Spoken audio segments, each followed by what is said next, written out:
Amen. Nous bénissons l'Éternel des armées, le Dieu glorieux, bien-aimé dans le Seigneur, qui a permis que ce lundi, nous soyons connectés sur cette chaîne de grâce. Que Dieu vous bénisse. Nous sommes l'Église La Compassion Divine et CD de Montréal. Bien-aimé dans le Seigneur, ce midi, vous êtes avec votre serviteur, le pasteur Serge Bia. Bien-aimé, ce midi, j'aimerais aborder un thème qui est très important et qui va vraiment beaucoup nous bénir et qui va bénir, bien-aimés dans le Seigneur, nos bien-aimés qui sont tout autour de nous, que ce soit dans nos familles, que ce soit dans nos maisons. Alors, nous voulons, bien-aimés dans le Seigneur, nous sommes dans les livres de Luc chapitre 4, versets 18 à 19. Luc chapitre 4, 18 à 19 nous dit exactement ceci. « L'Esprit du Seigneur est sur moi, parce qu'il m'a oint pour annoncer une bonne nouvelle aux pauvres. Il m'a envoyé pour guérir ceux qui ont le cœur brisé, pour proclamer aux captifs la délivrance et aux aveugles de recouvrir la vie, pour envoyer libres les opprimés, pour publier une année de grâce. » Bien-aimés, au travers de ces versets, c'est le verset que Jésus-Christ avait lu pour la première fois lorsqu'il était rentré dans les temples. Lorsqu'il est rentré dans le temple, il avait ouvert le rouleau et en ouvrant le rouleau, bien-aimé dans le Seigneur, il avait lu ces textes qui définissait la mission pour laquelle il était venu sur la terre. Donc, dans sa mission, bien-aimé dans le Seigneur, il a dit que Dieu lui avait oint pour accomplir une mission. Et dans sa mission, c'est d'abord pour annoncer une année nouvelle aux pauvres et pour guérir ceux qui ont le cœur brisé, la consoler le cœur de son peuple. Ça fait partie de la mission de Jésus-Christ jusqu'aujourd'hui parmi son peuple. Et il dit, c'est pour proclamer aux captifs la délivrance. Donc, parmi les missions que Jésus-Christ était venu accomplir sur la terre, il y a aussi, bien-aimé dans le Seigneur, la délivrance. Donc, la délivrance, bien-aimé, ça fait partie de notre vie en tant qu'enfant de Dieu, parce que nous avons un passé spirituel, nous avons des héritages spirituels, bien-aimé dans le Seigneur, et nous avons aussi, bien-aimé dans le Seigneur, la présence de l'ennemi qui nous combat, qui cherche par tout le moyen à ruiner notre vie. Et lorsque, bien-aimé, ça, dans le Luc chapitre 4, versets 18 à 19, nous voyons la réponse de Jésus-Christ par rapport au Jean chapitre 10, verset 10, où la Bible nous dit, l'ennemi ne vient que pour voler, détruire et égorger. Bien-aimé dans le Seigneur, ça, c'est dans le plan de l'ennemi, bien-aimé dans le Seigneur, c'est dans le plan de l'ennemi. Et maintenant, par rapport à ces plans de l'ennemi, voilà pourquoi Jésus-Christ, en venant sur la terre, il a donné aussi son plan d'action, celui de proclamer aux captifs la délivrance. Alors, si on parle de proclamer la délivrance aux captifs, c'est parce que Jésus savait que parmi son peuple, il y avait aussi des captifs. Parmi son peuple, il y avait des gens que l'ennemi avait pris en captivité. Voilà pourquoi il est très important, bien-aimé dans le Seigneur, la délivrance dans la vie de tout être humain. Parce que sans la délivrance, bien-aimé dans le Seigneur, il y a beaucoup de choses qui peuvent arriver. Alors, ce midi, j'avais voulu te parler de la conséquence du manque de délivrance dans la vie d'un chrétien. Un chrétien qui vient à l'église, un chrétien qui a donné sa vie à Dieu, mais qui ne pas passer par la délivrance. Qu'est-ce qu'on peut remarquer dans la vie de ces chrétiens-là? Bien aimé, un chrétien qui a manqué la délivrance dans sa vie, bien-aimée dans le Seigneur, ça peut causer beaucoup de dégâts et beaucoup de problèmes dans la vie d'un enfant de Dieu. Voilà pourquoi nous trouvons beaucoup de problèmes dans la vie des enfants de Dieu, parce qu'ils ne savent pas, tout ne s'arrête pas à donner ta vie à Dieu, à commencer à aller dans une église. Non, bien-aimé dans le Seigneur, le même jour où tu as donné ta vie à Dieu, tu étais devenu enfant de Dieu. Maintenant, vous entrez dans une sorte de processus de délivrance. Et pendant la délivrance, le Saint-Esprit va commencer à vous révéler certaines choses dans votre propre vie, dans votre lignée, et que ça va vous demander de monter dans la prière et de passer par la délivrance. Donc, une vie chrétienne sans la délivrance, bien aimé, c'est une vie de prison, c'est une vie de blocage, c'est une vie de sécheresse. Maintenant, qu'est-ce qui arrive dans la vie des chrétiens qui vont à l'église, mais bien aimés dans le Seigneur, mais qui ne sont pas passés par la délivrance? Tu vas trouver que la plupart de ces gens-là, Il peut venir à l'église, mais tu vas trouver qu'il n'aura pas assez de l'intérêt par rapport aux choses spirituelles. Ça veut dire quoi? Tout ce qui touche la prière, tout ce qui touche la parole de Dieu, tu trouveras qu'il ne sera pas trop intéressé. Lui, il est plus intéressé par rapport aux agapés, par rapport à tout ce qui ne touche pas la spiritualité au fait dans l'église. Donc, il sera dans l'église, mais c'est un chrétien qui va beaucoup aimer la distraction. Donc, tout ce qui touche des retraites de prière, des moments de jeûne de prière, des moments de veillée de prière, tu trouveras qu'il ne sera pas assez intéressé. Pourquoi? Parce qu'il est encore sous l'emprise de l'ennemi. Et tu vas trouver ces chrétiens-là dans sa vie, rien ne marchera. Il viendra, il priera, il servira Dieu, mais il sera toujours bloqué. Et parmi ces chrétiens-là, on trouve encore quoi? Un esprit de critique envers les autres.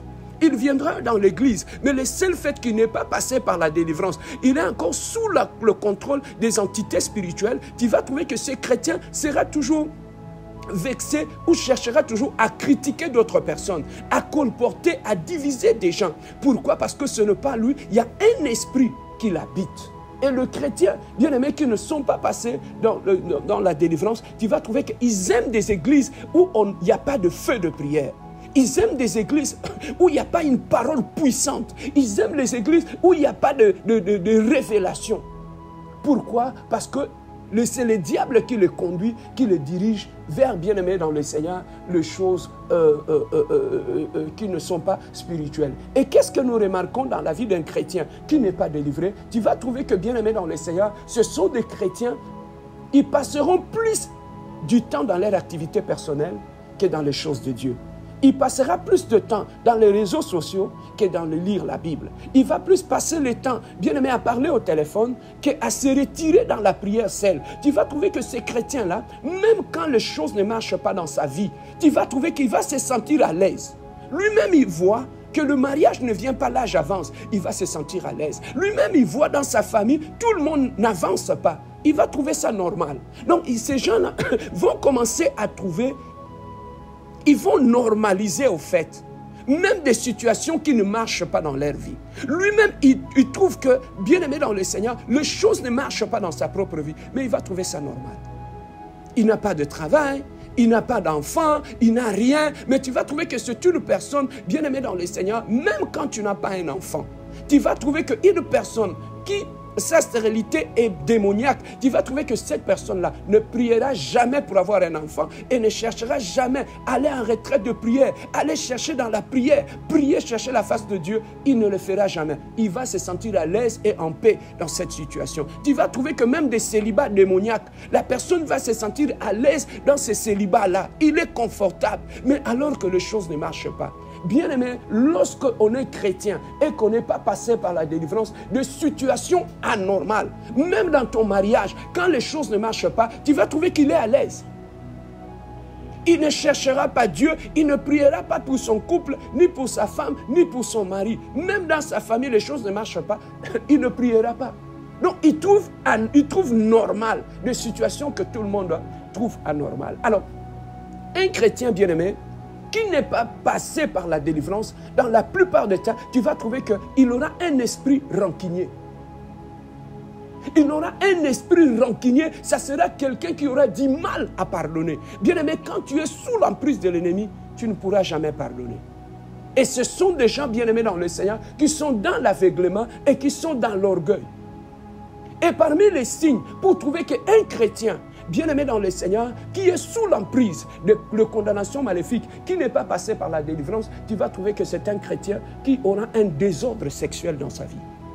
Il sera marié, mais il aura toujours une tendance à vouloir coucher avec d'autres personnes. C'est ce que nous voyons tous ces scandales de chrétiens dans les églises. Pourquoi? Parce qu'ils ne sont pas passés par la délivrance et le diable passe par la sexualité, bien-aimé dans le Seigneur, pour le pousser à vivre une vie, bien-aimé dans le Seigneur, des désordres sexuels. Alors tu vas trouver un chrétien qui peut venir à l'église, mais qui n'est pas passé par la délivrance. Tu vas trouver que ce sont des gens qui sont plus vexés dans la boisson alcoolique.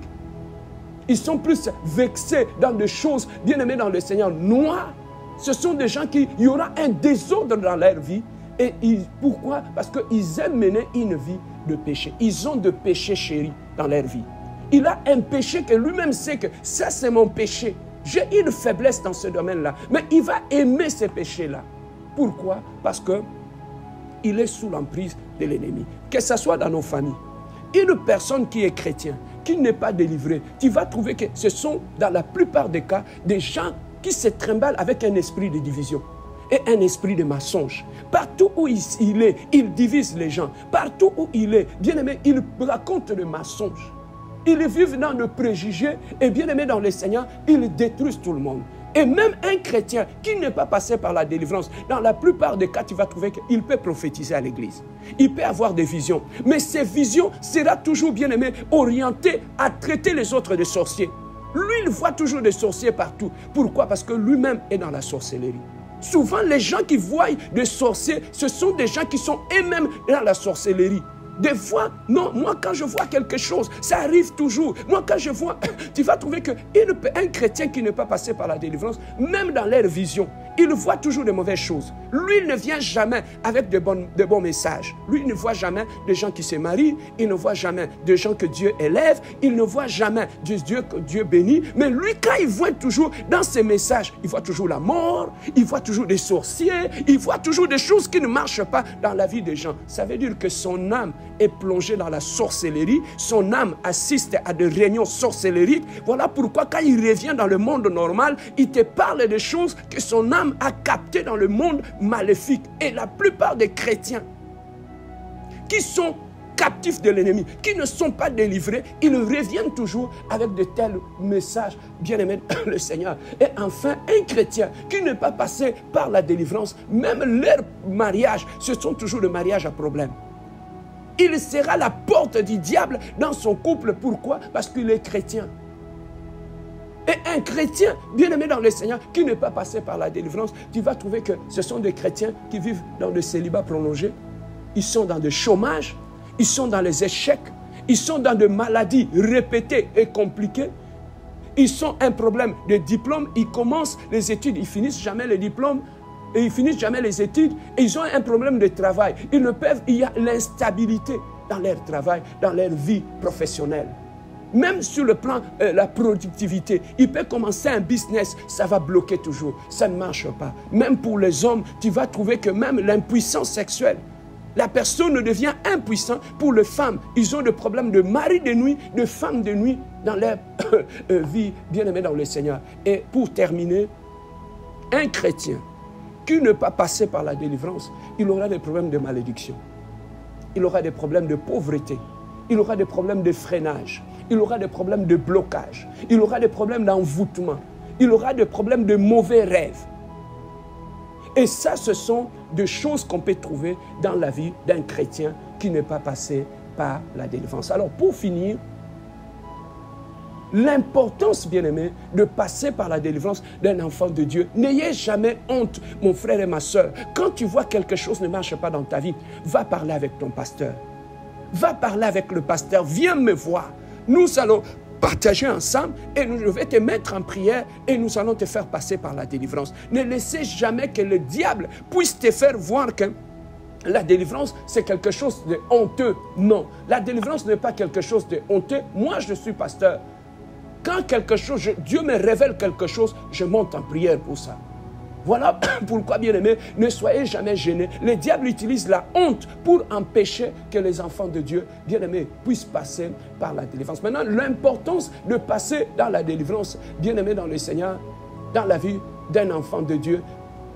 Quels sont les bénéfices de la délivrance? Bien-aimés, un chrétien qui y est passé par la délivrance n'aura plus un problème avec le péché. Quand il tombe dans le péché, il se répand. Donc, ce n'est plus un chrétien hypocrite.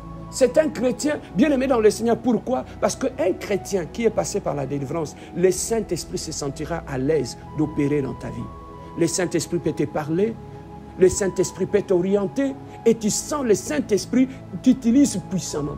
Dans la vie de ces chrétiens-là, tu trouveras l'amour, tu trouveras la joie, tu trouveras la patience, tu trouveras la dignité, tu trouveras la douceur, la tempérance dans la vie d'un chrétien qui est passé par la délivrance. Pourquoi? Parce qu'il permet au Saint-Esprit, il est libre, il n'est plus captif. Il permet au Saint-Esprit d'opérer en lui et tu vois des dons spirituels, le don de la prophétie, le parler en langue. Tu vois le don de miracle. Il prie pour des malades, les gens sont guéris. Bien-aimé dans le Seigneur, partout où il met son pied, il apporte la joie. Il apporte la paix et on voit la gloire de Dieu dans sa vie. C'est quelqu'un bien-aimé, même dans le combat spirituel, il est toujours victorieux. Même dans ses songes, dans ses rêves, il se voit toujours bien-aimé dans le Seigneur victorieux. Et tu vas trouver quelqu'un qui va aimer servir Dieu parce qu'il est libre. C'est quelqu'un qui est passé par la délivrance. Il a une vie de consécration. Même dans ses prières la nuit, bien-aimé dans le Seigneur, on va trouver qu'il est victorieux. Et bien-aimé dans le Seigneur, en lui, il n'y a plus de problème de prostitution, il n'y a plus de problème de masturbation, il n'y a plus de problème d'homosexualité ou de pensée impure, il n'y a plus de problème de divorce répété, il n'y en a plus. Pourquoi, bien-aimé dans le Seigneur, c'est un chrétien qui grandit dans la foi, il grandit dans la vie chrétienne, c'est un chrétien même dans l'église. Pour soutenir l'œuvre de Dieu, il aura une certaine facilité pour soutenir l'œuvre de Dieu, pour soutenir ceux qui sont tout autour de lui. Il aura le pardon facile, en fait. Parce qu'il n'est plus contrôlé par la haine du diable. C'est quelqu'un qui va pardonner, sera capable de donner le pardon et de recevoir le pardon. C'est quelqu'un qui vit dans l'humilité. Pourquoi? Parce qu'il a l'esprit de service en lui. Il va percer dans ses activités. Tout ce qu'il touche, tu vas trouver qu'il va aller loin. Pourquoi? Parce qu'en lui, il possède maintenant le Saint-Esprit, l'Esprit de Dieu qui l'amène trop loin.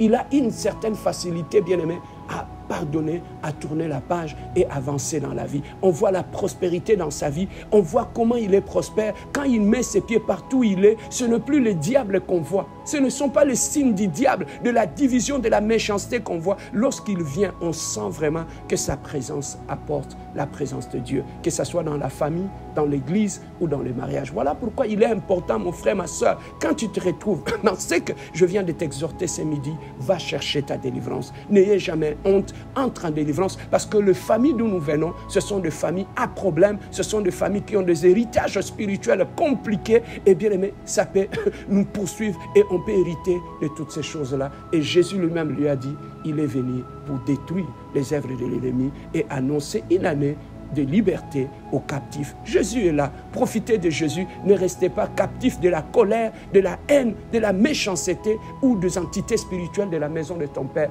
Bien-aimé, il est temps que tu t'élèves, que tu cherches la délivrance. Il est temps, bien-aimé dans le Seigneur, que tu pries, tu demandes à Dieu, montre-moi mon état d'âme. Est-ce que tu connais ton état d'âme? Est-ce que tu connais ton identité spirituelle? Bien, mais voilà pourquoi la nuit, quand tu rêves, tu vois toujours que quand on te frappe, c'est toi toujours qu'on te frappe, c'est toi toujours qu'on attaque, c'est toi toujours qu'on poursuit. Ça veut dire que sur le plan spirituel, il y a un problème. Il y a un problème, bien-aimé dans le Seigneur. Tout ce que tu vois dans tes songes, ce sont des signes révélateurs. Lève-toi dans la prière et cherche la face de Dieu. Voilà ce que je voulais partager avec toi ce midi pendant ces temps de prière. Nous commençons une nouvelle semaine.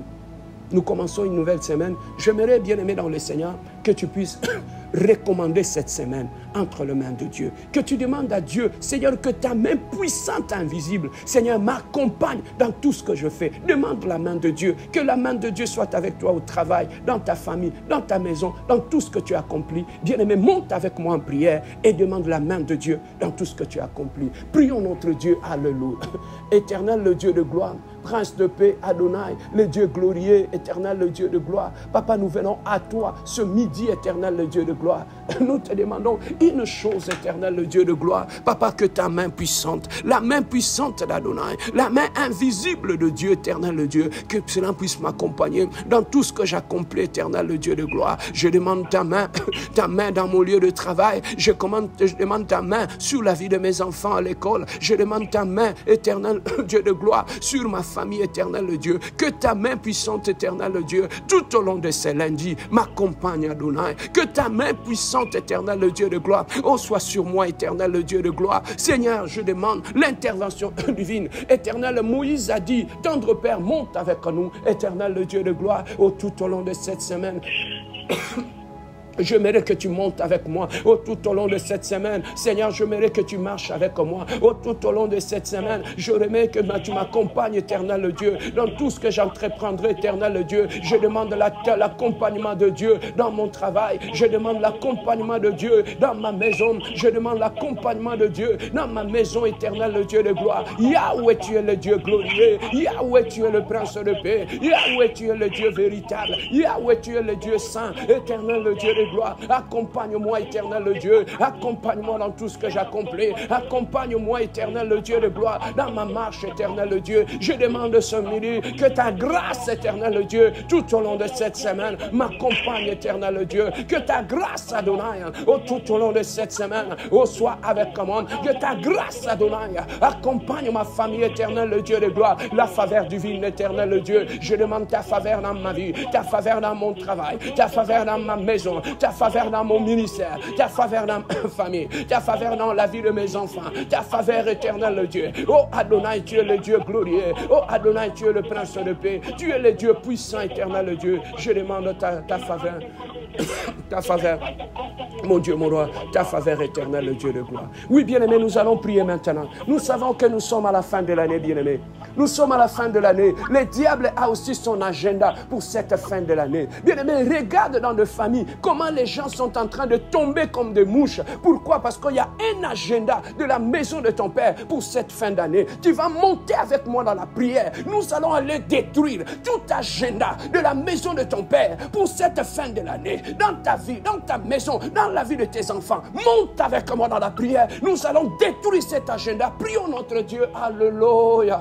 Éternel le Dieu de gloire. En guise de l'autorité que tu m'as investie. Éternel le Dieu de gloire. Éternel le Dieu de gloire. Papa, je commence à détruire. Éternel le Dieu de gloire. J'anéantis, éternel le Dieu. Tout agenda maléfique, éternel le Dieu. De la maison de mon Père. Oh, sur ma vie, éternel le Dieu de gloire. Les agendas de la mort. Les agendas des accidents. Les agendas des combats, éternel Dieu. J'anéantis ce midi. Au nom puissant de Jésus. Et tout agenda, éternel le Dieu de gloire. De l'ennemi. Oh, sur cette fin d'année. Oh, sur ma vie. Oh, sur ma maison. Oh, sur mes enfants. Éternel le Dieu de gloire. Toi, tu es le Dieu glorieux. Oh, toi, tu es le Dieu puissant. Je commence à annuler. Oh, la puissance. Oh, de l'agenda de l'ennemi. Oh, dans ma famille, éternel Dieu. Que tout agenda de maladie maléfique. Oh, tout agenda de maladie démoniaque. En cette fin de l'année. Éternel le Dieu de gloire. Adonai, Adonai. Adonai, Adonai. Oh, je commence à détruire. Maintenant, éternel Dieu. Les agendas de la mort. Les agendas de la mort. Éternel le Dieu de gloire. Mais tout agenda. Oh, de la mort dans ma famille. Oh, soit anéanti maintenant. Les agendas de la mort. Dans la vie de mes enfants. Dans la vie de ma femme. Oh, dans mon église. Oh, dans ma maison maintenant. Adonai, Adonai. Oh, je viens anéantir toute puissance. Oh, d'agenda maléfique. En cette fin de l'année. Oh, tout agenda des accidents. Tout agenda de la mort subite. Tout agenda de crise cardiaque. Tout agenda de AVC. Éternel le Dieu de gloire. Oh, soit anéanti maintenant. Oh, soit anéanti maintenant. Oh, soit anéanti maintenant.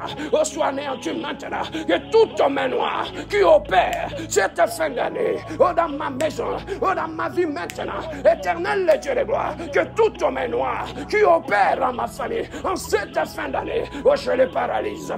Oh, je les paralyse, Adonai. Oh, je les détruis, Adonai. Oh, je l'anéantis, Adonai. Au nom puissant de Jésus. Au nom puissant de Jésus. Au nom puissant de Jésus. Au nom puissant de Jésus. Adonai, Adonai. Je commence à repousser maintenant. Éternel le Dieu de gloire. Je renvoie à l'expérience.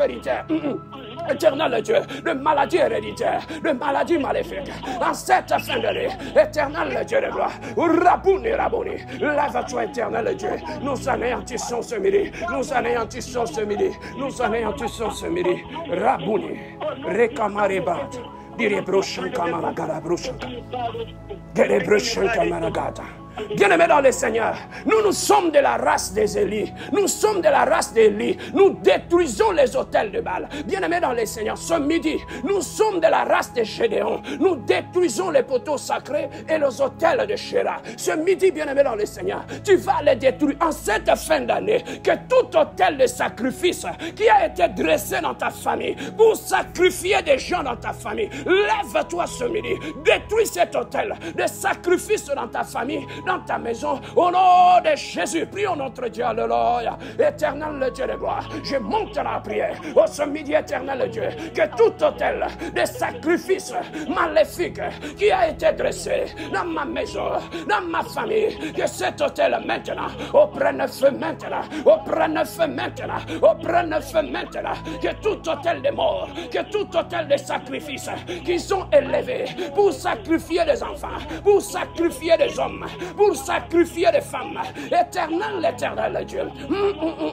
Adonai, Adonai. Oh, je commence à renverser, oh, je commence à détruire les autels de mort, les autels de sacrifice, les autels des accidents, les autels de mort subite, les autels de crise cardiaque.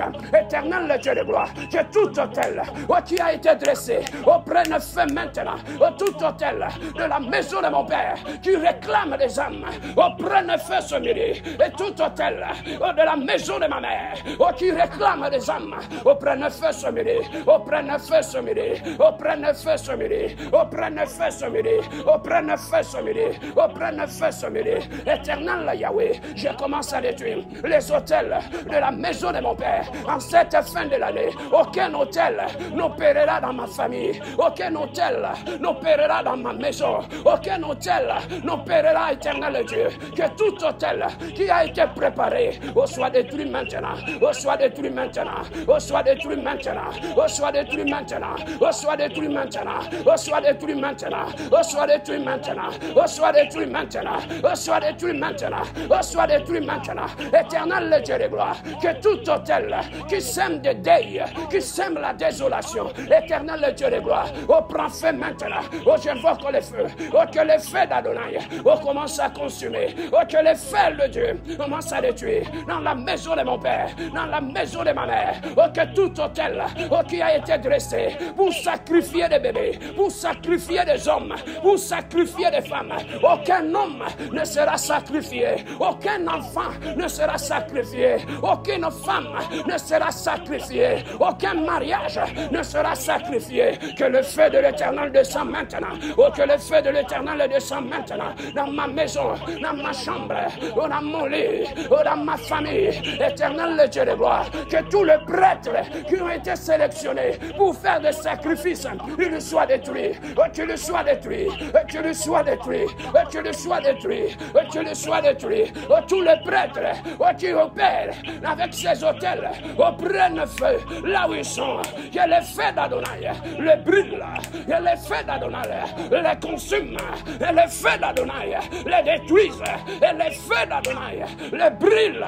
Au nom de Jésus, au nom de Jésus, au nom de Jésus, au nom de Jésus, au nom de Jésus, au nom puissant de Jésus. Nous allons finir par ici. Bien-aimés, nous allons finir par ce point. Nous allons maintenant aller effacer tous les noms qui ont été inscrits sur la liste des sacrifices. Cette année, tu vas prendre le sang de Jésus. Tu vas maintenant aller effacer sur leur liste les noms des gens de ta famille, de la maison de ton Père. Nous allons le faire au nom puissant de Jésus. Prions notre Dieu. Alléluia. Éternel, le Dieu de gloire. L'homme, tu m'as dit dans ta parole, ils l'ont vaincu à cause du sang de l'agneau. Éternel, le sommet. Oh, j'invoque le sang. Oh, j'invoque le sang. Oh, le sang de l'agneau. Oh, je commence à effacer le nom de membres de ma famille sur la liste des sacrifices. Au nom de Jésus. Au nom de Jésus. Et le sang de Jésus. J'efface le nom des gens de ma famille. J'efface le nom des gens de ma maison. J'efface le nom de mes frères et de mes soeurs. J'efface le nom. Rabo Rabrech. Il est comme Manébrad. Il est braché comme Manébrad. Car il y a brassant comme Manébrad. Que ce liste soit détruit. Que ce liste soit effacé. Au nom de Jésus, que ce soit dans la maison de mon Père, que la liste soit effacée, dans la liste de ma maison de ma mère, que cette liste soit effacée. Je proclame ta Seigneurie, éternel le Dieu de gloire. Merci pour la victoire, merci pour la victoire, merci pour la victoire, merci pour la victoire, merci pour la victoire, merci pour la victoire de ce midi Jésus, merci pour la victoire. Oh, gloire à ton nom Jésus, oh, gloire à toi Adonai, oh, gloire à toi le Dieu glorieux, oh, gloire à toi le Prince de paix. Merci mon Dieu mon roi, merci le Prince de paix. Merci le Dieu glorieux. Rakamari brushankamari brat. Laissez-moi prier pour toi. Éternel Dieu de gloire, je demande une protection divine ce midi sur la vie de ton peuple, sur leur maison, leur famille, Seigneur. Aucun hôtel de l'ennemi ne va opérer cette fin d'année. Seigneur, nous condamnons tout hôtel de la maison de nos pères, de nos mères. Aucun hôtel de sacrifice ne sera activé cette année. Que tout le prêtre qui sacrifie des gens dans la maison de nos pères et nos mères, Seigneur, que le feu d'Adonai, le brûle, éternel Dieu, que le prêtre des hôtels de la maison de nos pères soit détruit ce midi au nom puissant de notre Seigneur Jésus-Christ. Nous avons ainsi prié et nous disons Amen. Oui, bien-aimés dans le Seigneur, demain à midi, ne manquez pas, nous allons continuer à détruire les hôtels et les prêtres qui sacrifient la fin de l'année. Demain, ne manquez pas, nous allons prier encore ensemble. Que Dieu vous bénisse et bon midi à tous.